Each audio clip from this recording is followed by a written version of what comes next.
સુરત શહેરના લસકાણામાં આવેલ મહાદેવ મોબાઈલ નામની દુકાનમાંથી લાખો રૂપિયાના કુલ 30 મોબાઈલ ફોનની ચોરીના ગુનાને અંજામ આપનાર આરોપીઓને મુદ્દામાલ સાથે પકડી અનડિટેક ગુનાઓનો ભેદ ઉકેલતી ક્રાઇમ બ્રાન્ચ પોલીસ તારીખ 6/7/2025ના રોજ રાતના સમયે લસકાણા ડાયમંડ નગર કથરિયા ઇન્ડસ્ટ્રીઝ વિભાગ એ પ્લોટ નંબર 336 દુકાન નંબર 5-6માં આવેલ મહાદેવ મોબાઈલ નામની દુકાનમાંથી કુલ 27 મોબાઈલ કિંમત ₹3,66,087 રૂપિયાના મત્તાનો ગળફોડ ચોરીનો બનાવ બનતા સુરત શહેર પોલીસ કમિશનરના આદેશ મુજબ આ કામના ગુનાનો ભેદ ઉકેલીને તાત્કાલિક આરોપીઓને પકડી પાડવા માટે સૂચના આપેલ હતી, જેથી તે સૂચનાને અનુસંધાને ક્રાઇમ બ્રાન્ચના માણસો ટેકનિકલ હ્યુમન્સ અને ઇન્ટેલિજન્સના આધારે વર્કઆઉટમાં હતા. ત્યારે ખાનગી બાતમીના આધારે સરથાળા શ્યામધામ ચોક પાસે ભોલેનાથ માર્બલની સામે જાહેરમાંથી ગળફોડ ચોરીના ગુનાને અંજામ આપનાર આરોપીઓ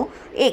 શિવનારાયણ રામરૂપ નિષાદ ઉંમર 19 અને 2 અરવિંદ કુમાર સુખનંદન નિષાદ ઉંમર 22 બંને રહેવાસી ખાતા નંબર DJ376 ડાયમંડ નગર લસકાણા ગામ સરથાણા અને મૂળ વતન યુપીવાળાને ઝડપી પાડી તેમની વિરુદ્ધ કાયદેસરની કાર્યવાહી કરેલ છે.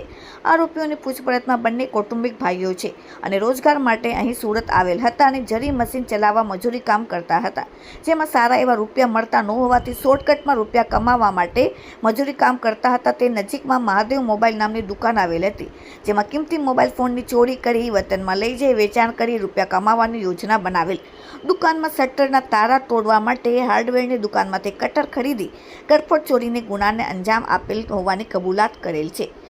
આરોપીઓ ગુનાને અંજામ આપ્યા બાદ શહેર છોડી પોતાના વતન જવાની ફિરાકમાં હતા. તે દરમિયાન ક્રાઇમ બ્રાન્ચ પોલીસે પકડીને વણસધાયેલ ગળફોડ ચોરી ગુનાનો ભેદ ઉકેલીને પોલીસે તેમની પાસેથી ચોરીના મુદ્દામાલના અલગ અલગ કંપનીના મોબાઈલ ફોન નંગ 30 ₹3,38,587 રૂપિયાના અંગ ઝડપીના મળી આવેલ ફોન નંગ 2,27,000ના દુકાનના શટર અને તારા કાપવા માટે લીધેલ કટર કુલ મળીને ₹3,66,087 રૂપિયાનો મુદ્દામાલ પકડી પાડ્યો.